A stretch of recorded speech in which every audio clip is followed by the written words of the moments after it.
معاشرے میں نا آج کل میں دیکھتا ہوں مایوسیاں بڑی پھیل گئی ہیں، لوگ بڑے بڑے پریشان ہیں، اور کچھ لوگ ایسے ہیں جن کے پاس سارا کچھ ہے پھر بھی پریشان ہیں۔ آزمائشوں نے ہمیں گھیر لیا ہے، جگہ جگہ ہم تکلیف میں ہیں، آزمائش میں ہیں، اور میں دیکھتا ہوں کہ وہ ڈپریشن اتنا زیادہ ہے، انجانا سا خوف ہے، پتہ نہیں کیا بن جائے گا۔ کچھ لوگ بلا وجہ سہمے ہوئے ہیں، میرے پاس پیسے کوئی نہیں، میں تھوڑا بیمار ہو گیا ہوں، میں کمزور پڑ گیا ہوں۔ یہ مایوس کوئی اور ہوتا ہے، رسول اللہ کے غلام مایوس نہیں ہوتے، حضور کے غلام مایوس نہیں ہوتے، بلکہ وہ بڑے مطمئن رہتے ہیں، اطمینان قلبی میں رہتے ہیں۔ وہ تو معاشرے کو اطمینان دیتے ہیں، سکون کی دولت آگے بانٹتے ہیں۔ آپ جب آہستہ آہستہ مایوس ہونے لگ جائیں گے، پیچھے تھک وہ بندہ نہیں جاتا جس کا جسم تھکتا ہے، تھک وہ جاتے ہیں جن کے اعصاب تھک جاتے ہیں، جن کا ذہن تھک جاتا ہے۔ جو لوگ فکری طور پہ کمزور پڑ جاتے ہیں نا، میں بیمار ہوں تو شاید کبھی تندرست نہیں ہوں گا، میں کمزور ہوں، غریب ہوں تو پتہ نہیں کبھی امیر نہیں ہوگا، میں پتہ نہیں مطلب پیچھے میں نے رہنا ہے، یہ میرے ساتھ کبھی کوئی شاید وفا کرے گا ہی نہیں۔ ہم نہ ذہنی طور پہ تھک جاتے ہیں۔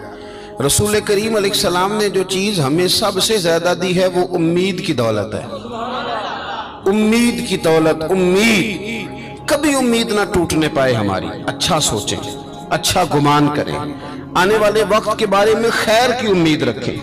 حضور مبشر ہے، خوشخبری دیتے ہیں، ہمیں نبی پاک صلی اللہ علیہ وسلم نے اٹھ کر جینے کا طریقہ بتلایا، حضور نے ہمیں خوش رہنے کے سلیقے بتائے۔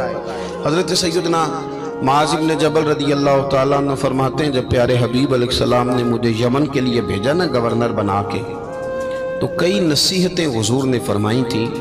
ایک نصیحت حضور نے یہ فرمائی تھی کہ معاذ، لوگوں کو نا نفرت نہ دلانا، انہیں خوشخبریاں دینا، انہیں خوشخبری۔ ہم نے ایک دوسرے کو مایوس کرتے ہیں، او جی چھاڑو ہے، تم کتے جا، سارا کھیڑ پیسے دی، تیرے کو پیسے کوئی نہیں، تیرا کچھ بھی نہیں بن سکتا۔ ہم ایک دوسرے کو کہہ رہے ہوتے ہیں سارا پنڈ مار جائے، ماڑے دا بچہ چودھری نہیں ہو سکتا۔ بھئی یہ آپ کمزور باتیں خود بھی کرتے ہیں، لوگوں کا دل بھی آپ توڑتے ہیں۔ آپ لوگوں کو امید دلائیں، ان کو آگے بڑھنے کا شوق دیں۔ بہت گناہگار آدمی، بہت، میرا مالک جب چاہے، جس کو چاہے، جس وقت چاہے اور جس وقت وہ چاہے، کسی لتھڑے ہوئے کو اٹھائے، توبہ کی توفیق بھی دے اور اپنا قرب خاص بھی عطا فرمائے۔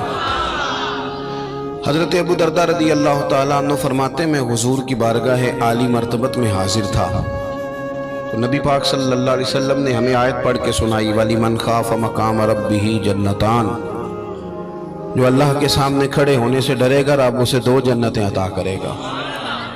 تو حضرت ابو درداء رضی اللہ تعالیٰ عنہ عرض کرتے ہیں، حضور وہ بندہ چور ہو، زانی ہو، اور اس نے بڑے بڑے گناہ کیے ہو معاذ اللہ، پھر بھی ڈر جائے تو اللہ 2 جنتیں دے گا، بہت بڑا مجرم ہے۔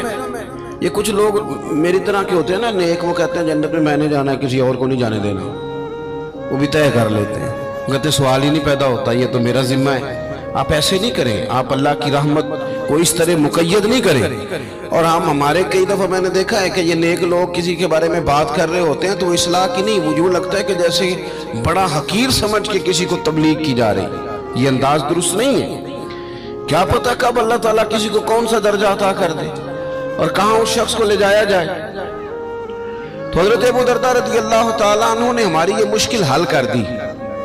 کہتے ہیں کہ میں نے عرض کی، حضور اگرچہ وہ چور ہو، زانی ہو، نالائق ہو، گناہگار ہو، پھر بھی ڈر جائے تو اللہ 2 جنتیں دے گا؟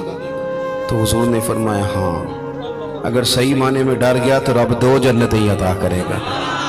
کہتے ہیں میں نے دوسری دفعہ عرض کی، حضور چور ہو، بڑا مجرم ہو، پھر بھی ڈر جائے تو 2 جنتیں؟ حضور نے فرمایا ڈر جائے صحیح، جنتیں 2 ہی ملیں گی۔ کہتے ہیں میں نے تیسری دفعہ کہا، حضور یعنی وہ جو مایوسی ہے گناہگار آدمی کو کہ میں شاید آگے جا ہی نہیں سکتا، شاید اب بات آگے بڑھ ہی نہیں سکتی۔ حضرت ابو درداء کہتے ہیں تیسری دفعہ عرض کی، حضور اگر بڑا ظالم ہو، ڈر جائے، پھر بھی 2 جنتیں؟ تو کہتے ہیں حضور نے فرمایا اگرچہ ابو درداء کی ناک خاک آلود بھی ہو جائے نا، یعنی تو زمین پہ بھی اپنی ناک رگڑے، تو پھر بھی جو بندہ صحیح معنوں میں ڈرے گا اسے مایوس نہیں ہونا چاہیے، رب اسے 2 جنتیں عطا کرے گا۔